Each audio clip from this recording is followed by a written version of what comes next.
ভূমিরূপ সৃষ্টির ক্ষেত্রে আমাদের পৃথিবীর ভূমিরূপ আছে সৃষ্টির ক্ষেত্রে দুটো ফোর্সের কাজ করে, একটা হচ্ছে এন্ডোজেনিক ফোর্স, একটা হচ্ছে এক্সোজেনিক ফোর্স। এই যে এক্সোজেনিক ফোর্স আছে সেই ফোর্সগুলো কি কি আছে এবং সেগুলো কোন প্রসেসে কীভাবে আমাদের ভূমিরূপকে চেঞ্জ করছে, আজকে সেটাই আলোচনা। জিওমরফোলজির একটা পার্ট, ইউজিসি নেট বা ওয়েস্ট বেঙ্গল স্টেট জিওগ্রাফি এক্সামের একটা পার্ট হচ্ছে জিওমরফোলজি, তার মধ্যে এক্সোজেনিক ফোর্স নিয়েই আজকে আলোচনা। কীভাবে এই এক্সোজেনিক ফোর্স আমাদের পৃথিবীর পৃষ্ঠে যে ল্যান্ডফর্ম আছে বা যে ভূমিরূপ দেখতে পায় সেগুলো কীভাবে পরিবর্তন হচ্ছে, সেই পরিবর্তন হওয়ার পরে কী কী ভূমিরূপ গঠন হয় মোটামুটি আজকে সেইগুলো নিয়েই আলোচনা। তো আমি রাজেন্দ্র পোদ্দার ক্লাস শুরু করছি। এই যে ভূমিরূপ সৃষ্টির ক্ষেত্রে যে দুটো মেন ফোর্স আছে, একটা হচ্ছে এন্ডোজেনিক ফোর্স অভ্যন্তরীণ, পৃথিবীর অভ্যন্তরীণ, আর হচ্ছে এক্সোজেনিক ফোর্স বাহ্যিক শক্তি। তো আজকে এক্সোজেনিক ফোর্স নিয়ে আলোচনা হবে, এন্ডোজেনিক ফোর্স নিয়ে অন্য কোনো একটা ভিডিওতে আলোচনা হবে। তো এই যে এক্সোজেনিক ফোর্স বেসিক্যালি আমাদের রিভার, হিমবাহ, বায়ু, উইন্ড বা কোনো মুভমেন্ট, আর্থকুয়েকের মারফত, এরা বলবে আর্থকুয়েকের মারফত কী কী বললেন এন্ডোজেনেটিক, তার কি সে আর্থকুয়েকও এর মধ্যে একটা পার্ট আছে, সেটাও বাহ্যিকভাবে হয়ে থাকে। আর এটা হচ্ছে ফিজিক্যাল, কেমিক্যাল, বায়োলজিক্যাল যে প্রসেসগুলো, বিশেষ করে এগুলো ওয়েদারিংয়ের একটা পার্ট। তো এই যে ফোর্সগুলো আছে সেগুলো যে প্রসেসে কাজ করে, ফোর্স আলাদা, প্রসেস আলাদা। ফোর্স মানে কোন শক্তি তোমাকে হেল্প করছে ভূমিরূপটা চেঞ্জ করতে, সেই ফোর্সটা মানে যে শক্তিটা, মানে যেমন নদীর একটা ফোর্সে কাজ করে রানিং ওয়াটার মারফত, সেটা একটা ফোর্স। এবার ও কোন প্রসেসে কাজ করছে, ইরোশন না ডিপোজিশন না অন্য কিছু। তো এই যে ফোর্স আর প্রসেসের ডিফারেন্স, মানে উপরে গেলে আছে weathering, mass movement, force, erosion and deposition, এটা ওয়ানটা, এগুলো হচ্ছে কি প্রসেসে কাজ করা। এবার তার মধ্যে যে ভাগগুলো আছে সেগুলো হচ্ছে এক একটা ফোর্স। যেমন প্রথমে আমি যদি ধরি, প্রথমে আমি ইরোশন নিয়ে আলোচনা করছি, মানে ইরোশন ডিপোজিশন নিয়ে প্রথমে এটা আলোচনা করছি। এবার ইরোশন আর ডিপোজিশন হচ্ছে একটা প্রসেস। কার প্রসেস? বিভিন্ন শক্তির প্রসেস। যেমন তোমার হচ্ছে রানিং ওয়াটার, বিশেষ করে জলের দ্বারা, নদীর দ্বারা, গ্রাউন্ড ওয়াটার দ্বারা, গ্লেসিয়ার, উইন্ড, ওয়েভস, এগুলো হচ্ছে একটা ফোর্স। এবার এই ফোর্সগুলো যেভাবে কাজ করে থাকে, একটা হচ্ছে ইরোশন, একটা প্রসেসে কাজ করে, একটা ডিপোজিশন প্রসেসে কাজ করে। আজকের আলোচনাটা মেনলি হবে ফোর্সগুলো কী কী এবং তার দ্বারা গঠিত ভূমিরূপ, পুরো ডিটেলস আলোচনা হবে না কিন্তু, কারণ আজকে জাস্ট এক্সট্রাঅর্ডিনারি ফোর্স সম্পর্কেই আলোচনা হবে। কী কী ফোর্স আছে এবং সেই ফোর্সের দ্বারা সেই ফোর্স কী কী প্রসেসে কাজ করে এবং সেই প্রসেস কাজ করার সময় মোরলেস কী কী ভূমিরূপ সৃষ্টি হয়। কারণ পরীক্ষায় তোমাকে ফোর্স সম্পর্কে প্রশ্ন দেয়, আবার কী কী প্রসেস সম্পর্কে সেটা প্রশ্ন দেয়। তো ফোর্স আর প্রসেসের মধ্যে একটু বেসিক ডিফারেন্স হচ্ছে কোন ফোর্সটা কোন প্রসেসে কাজ করছে। যেমন ধরো ওয়াটার, নদী যে পাহাড়ি অঞ্চল থেকে হোক বা কোনো স্রোত থেকে যে উৎপত্তি হওয়ার পরে এক মোহনা পর্যন্ত যাচ্ছে, এই যে লং একটা যে প্রসেস, লং যে একটা জার্নি, এই জার্নিতে কীভাবে ও বিভিন্ন ভূমিরূপ গঠন করছে, কীভাবে মানে কী প্রসেস, ইরোশনে না ডিপোজিশন, মানে ক্ষয় কার্য করে না সঞ্চয় কার্য করে। দেখো এখানে দুটোভাবে আমি আলোচনা, ইরোশন আর ডিপোজিশন দুটো একসাথে আলোচনা করবো। যেমন রানিং ওয়াটার যখন ইরোশন করছে, ইরোশন কোথায় হয়? পাহাড়ি অঞ্চলে, যেখানে হাই অ্যালটিটিউড থাকবে। আর ডিপোজিশন কোথায় করবে? লোয়ার অ্যালটিটিউডে, যেখানে হচ্ছে ঢালটা কম থাকবে, সেখানে কী হবে? ও ক্ষয় শক্তি কমে যাবে, সেখানে ডিপোজিশন করবে। ক্ষয় করছে তোমার হচ্ছে পাহাড়ি অঞ্চলে, আর ডিপোজিশন করছে লোয়ার অঞ্চলে। এর ফলে যে ভূমিরূপগুলো গঠন হচ্ছে, কেন উপরে অঞ্চলে হচ্ছে ইরোশনের ফলে, উপরে অঞ্চলে ইরোশনের ফলে রানিং ওয়াটার দ্বারা ক্যানিয়ন, গিরিখাত, আইসেপ, ভিসেপ ভূমিরূপ গঠন হচ্ছে, আরও আছে। আবার ডিপোজিশনের ফলে বিভিন্ন ধরনের বার, যেটা চর বলছে, অশ্বক্ষুরাকৃতি হ্রদ, প্লেন ভূমি, এটসেট্রা ভূমিরূপ গঠন হচ্ছে।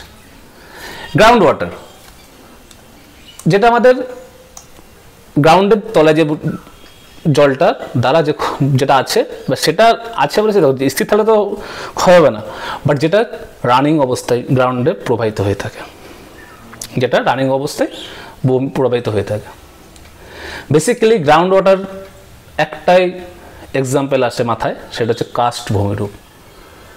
কাস্ট ভূমিরূপ, কাস্ট ভূমিরূপ একটা ভিউজ একটা কনসেপ্ট যেটা এই মুভটা করতে হচ্ছে, বাট গ্রাউন্ডের নিচে যে জলটা প্রবাহিত হওয়ার ফলে যে ভূমিরূপগুলো গঠন করে, যে ভূমিরূপের মধ্যে আছে তোমার হচ্ছে কাস্ট ভূমিরূপ। এই কাস্ট ভূমিরূপের মধ্যে যেটা তোমার হচ্ছে ক্ষয়ের ফলে যে ভূমিরূপটি গঠন হচ্ছে সেটা হচ্ছে তোমার হচ্ছে সিঙ্কহোল, উভালা এটসেট্রা। আর গ্রাউন্ড ওয়াটারের যে ডিপোজিশনের ফলে যে ভূমিরূপটা গঠন হয়ে থাকে সেটা হচ্ছে তোমার হচ্ছে স্টালগাইট, স্টালমাগাইট এইগুলো। এরপর আসছে গ্লেসিয়ার। গ্লেসিয়ারে যে হিমবাহ পাহাড়ে আর হায়ার অ্যালটিটিউড যেখানে হচ্ছে সারা বছরই তোমার হচ্ছে 0 ডিগ্রি নিচে টেম্পারেচার থাকে, এবং সেখানে হিমবাহ সবসময় থাকে। এই হিমবাহের ইরোশন হোক মানে তার ডিপোজিশনের ফলে যে ভূমিরূপগুলো গঠন হয়ে থাকে। ইউসেপ্ট রসে মতনা ইরোশনের ফলে, আর ডিপোজিশনের ফলে কি ভূমিরূপ গঠন হয়ে থাকে, গ্রাব রেখা, ড্রামলিন এটসেট্রা। এটা গেল কি আমার গ্লেসিয়ারের ফলে। এবার হচ্ছে উইন্ড।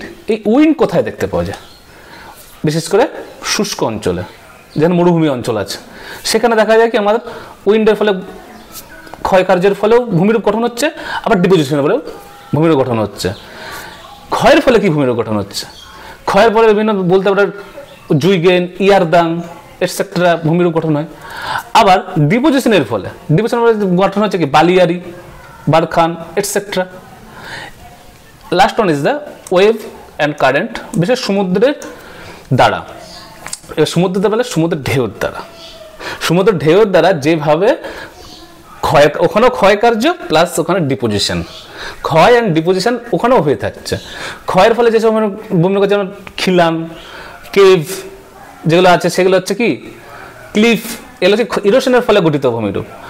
আর যেগুলো হচ্ছে সঞ্চয়ের কার্যে, বিশেষ করে বিচ সমুদ্র সৈকত যেটা আছে সেগুলো কি হচ্ছে ডিপোজিশনের ফলে ভূমিরূপ গঠন হচ্ছে।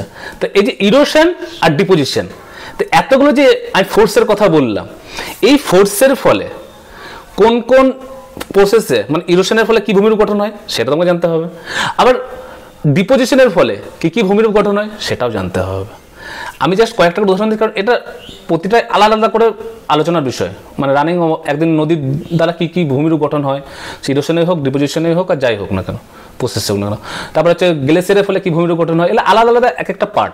তো আমি জাস্ট কোন ফোর্সের দ্বারা কীভাবে ভূমিরূপ গঠন হচ্ছে। এবার দেখো পুরো যে প্রসেসটা সেটা এক একটা ফোর্স এক একটা জায়গায় কাজ করছে। এবার যেখানকার যেমন এনভায়রনমেন্ট বা সেখানকার যেমন স্ট্রাকচার মানে গঠন, সেখানে সেই হিসাবেই তোমার হচ্ছে সেই ফোর্সগুলো কাজ করে থাকে। এবার দেখো ওয়েভ অ্যান্ড কারেন্টসের মধ্যে আমি একটা পার্ট বলেছি, যেমন মরুভূমি অঞ্চলে উইন্ডের কাজটা বেশি হয়ে থাকে, স্বাভাবিক। এবার ওখানে উইন্ডের কাজে এত শক্তি যে ওখানে হচ্ছে এত বালিয়ারি গঠন যে হয়েছে, বালিয়ারি এত বালির পরিমাণ তো একটা উইন্ড খরচ করতে পারে না, মানে শক্তি করে এতটা কী করে সম্ভব। সেই ক্ষেত্রে তোমার হচ্ছে চলে যায় হচ্ছে প্লেট টেকটনিক থিওরি। কেন? কারণ এত বালি বায়ুর পক্ষে আমি বলছি না যে হবে না, হবে, কিন্তু এত বালি এলো কোথার থেকে? তখন হচ্ছে এই বালির এত যে বালির যে সমার, এই বালির ওয়ান অপশনের টাইম কোনো একটা সময় ওই পার্টিকুলার এরিয়া সমুদ্রের তলে ছিল, সেটা আপলিফটমেন্টের ফলে সেটা কি হয়েছে সমুদ্রের উপরে, সমুদ্র পিছিয়ে গেছে, এবং এর ফলে ওইখানটায় কি অবস্থান করছে, মরুভূমি অবস্থান করছে। এবার তার ফলে তোমার হচ্ছে বায়ুর কার্যটা ওখানে তারপরে কাজ। আগে ছিল হচ্ছে সমুদ্রের কার্যের ফলে গঠিত ভূমিরূপ, সমুদ্রের ঢেউর ফলে। পরে যখন সেটা কন্টিনেন্ট ড্রিফটের মারফত হোক বা এনভায়রনমেন্ট চেঞ্জের কারণে হোক, যে কোনো রিজনে হোক না কেন, সেখানে তখন হচ্ছে কাজ কি প্রাধান্য পেল। আর যেখানে আগে ছিল ওয়েভ কারেন্ট, চেঞ্জ হয়ে গেল উইন্ডের কারেন্ট। তো এইগুলো একটা আলোচনা আলাদা বিষয়, জাস্ট আমি ডাইভার্ট হলাম একটু। তো এই যে এক্সট্রোভার্টেড ফোর্সের মধ্যে এইগুলো আছে। এবার আলাদা হচ্ছে মাস মুভমেন্ট। এখানে আমি ওটা কথা বললাম প্রথমে শুরুতে আর্থকুইকের। আর্থকুইক আমি বলেছিলাম কি ইন্টারনাল ফোর্স। এই ইন্টারনাল ফোর্স হলেও সেটা মাস মুভমেন্টটা অনেকটা আভ্যন্তরীণ কাজ হয়ে থাকে, মানে বাহ্যিক কার্য হয়ে থাকে। মাঝে পুঞ্জিত ক্ষয়, মানে তোমার হচ্ছে কোথাও হয়তো কিছু জমেছিল, সেটা ভূমিরূপের এক্সচেঞ্জের ফলে সে যে যে যে ভূমিভাগটা সেটা চেঞ্জ হওয়া, ওই জায়গার থেকে অন্য জায়গায় স্থানান্তরিত হওয়া। সে স্লো মাস মানে স্লো মুভমেন্টও হতে পারে, আবার র্যাপিড মুভমেন্টও হতে পারে। স্লো মুভমেন্টও হতে পারে, আবার র্যাপিড মুভমেন্টও হতে পারে। যেমন ধরো কোনো পাহাড়ি অঞ্চলে মাস মুভমেন্ট ইঞ্জিনে দেখা যায় পাহাড়ি অঞ্চলে, কিন্তু পাহাড়ি অঞ্চলে বেশি মাস মুভমেন্ট দেখা যায়। বৃষ্টি হলো, বৃষ্টি হওয়াতে তোমার ভূমিভাগটা কিছুটা আলগা হয়। এই আলগা হওয়ার ফলে ওখানকার ভূমিটা একটু নরম হলো। এরপরে একটু নরম হলে ও যদি ব্যালেন্স না থাকে তো কোনো সময় আস্তে আস্তে মুভমেন্ট করে, বা সেই আস্তে আস্তে মুভমেন্টটা হঠাৎ করে ল্যান্ডস্লাইডে কাভার্ড হয়ে যায়। আর ল্যান্ডস্লাইড কি র্যাপিড একটা, ল্যান্ডস্লাইড একটা কি র্যাপিডের আন্ডারে, র্যাপিড মুভমেন্টের আন্ডারে চলে আসে। তো এই মাস মুভমেন্টেরও অনেক ধরনের বিষয় আছে বা অনেক ধরনের তোমার হচ্ছে ভাগ আছে, তো সেগুলোটা পরে আলোচনা আমি করবো। তো মাস মুভমেন্টও একটা কি আমাদের দ্বারা কী কী ভূমির গঠন হয়। আর হচ্ছে ওয়েদারিং, এটা প্রসেস একটা বলতে পারো ওয়েদারিং। এর মধ্যে কী কী এজেন্ট আছে, ফিজিক্যাল, কেমিক্যাল, বায়োলজিক্যাল, এগুলো কি এক একটা প্রসেস বা ফোর্স যাই বলতে পারো। এই যে ফিজিক্যাল মানে বাহ্যিক যে ফিজিক্যালি হয়ে থাকে, যেমন বিশেষ করে রোদের বা তোমার টেম্পারেচারের চেঞ্জের ফলে, যখন ঠান্ডা কখনো বা গরম, যদি কোনো এরকম হয়ে থাকে থার্মাল এক্সপেনশন, বা কোথাও ফ্রিজ হচ্ছে দিনের রাতের বেলা, দিনের বেলা আবার তোমার হচ্ছে গলে যাচ্ছে, এর ফলে কী হবে, ওখানে ওই যে পদার্থটার মধ্যে হচ্ছে বা যে পাথরের মধ্যে হচ্ছে সেটা ভাল লাগা হবে, সেটা কি ক্ষয় হবে। অ্যাব্রেশন, ক্ষয়ের ফলে। তো এইগুলোকে ফিজিক্যালের আন্ডারে আসছে। কেমিক্যালে হাইড্রোলাইসিস, অক্সিডেশন, অ্যাসিড রেন। বায়োলজির মধ্যে প্ল্যান্ট রুটস, অ্যানিমেল গ্রোয়িং। প্ল্যান্টের শিকড়ের দ্বারা হোক বা বিভিন্ন কারণবশত যদি যে তোমার হচ্ছে ক্ষয়গুলো হয়ে থাকে। তো এই ওয়েদারিং একটা ভিউজ একটা বিষয়, আমি আজকে বেশি ডিটেলসে যাচ্ছি না, আমি জাস্ট এই পার্টটা আমি দিয়ে দিয়েছি ওয়েদারিংয়ের মাস মুভমেন্ট, কারণ এই দুটো পুরো ডিফারেন্ট, সবগুলোই আলাদা আলাদা জিনিস। আমি জাস্ট ফোর্সগুলো তোমাদের এই কারণে বলছি, এই ফোর্স থেকে বিভিন্ন ধরনের প্রশ্ন এসে থাকে ইউজিসি নেটে। প্রতিটা জিনিসের কি কি ল্যান্ডফর্ম গঠন হয় সেগুলো একটু মনে রাখবে, এবং এই ল্যান্ডফর্মের পিছনে কোন প্রসেস কাজ করছে, যে ল্যান্ডফর্মটা গঠন হচ্ছে সেই ল্যান্ডফর্মের কোন প্রসেস কাজ করছে, এইভাবে প্রশ্ন আমাদের কিন্তু ডাইরেক্ট জিওগ্রাফিতে ডাইরেক্ট প্রশ্ন খুব কম দেয়, জিওগ্রাফিতে ডাইরেক্ট প্রশ্ন খুব কম দেয়। তো এই কোন ফোর্সগুলো কীভাবে কাজ করছে সেটা একটু তোমাদের একটু ভালো করে একটু পড়বে। আর প্রতিটা জিনিসের আলাদা আলাদা ডেসক্রিপশন যদি করতে হয় তো আমি চেষ্টা করবো আর পরের ভিডিওগুলোতে আস্তে আস্তে করে ডেসক্রাইব করার। আর কম সময় এখানে লং ভিডিও হলে অসুবিধা হয়ে যায়, ওই জন্য আমি জাস্ট একটা ছোট্ট একটা পোর্শন দিকে ইয়ে করছি, যেন ডিটেলস আমি যেতে পারছি না বলে যেগুলো একটু খাপছাড়া হতে পারে। কিন্তু মেন যে আমার আজকে যে মোটো ছিল এক্সটেন্ডেড ফোর্সের, সেই ফোর্স সম্পর্কে আইডিয়াটা আজকে দিতে পেরেছি। তো যদি তোমাদের মনে হয় যে টিউশন পড়বো ইউজিসি নেটের ওয়েস্ট বেঙ্গল সেটের পার্সপেক্টিভে, তো আমার জিওগ্রাফির সপ্তাহে 2 দিন আর জেনারেল পেপার সপ্তাহে 2 দিন পড়ানো হয়, তো অবশ্যই কন্ট্যাক্ট করতে পারো, যদি কন্ট্যাক্ট করে নিত। আর আমার আরপি নেট ক্লাসরুম আর এফবি একটা পেজ আছে, সেটা হচ্ছে geography for net set exam. তো আজকে এখানে রাখছি, নেক্সট ভিডিওতে দেখা হবে কোথাও।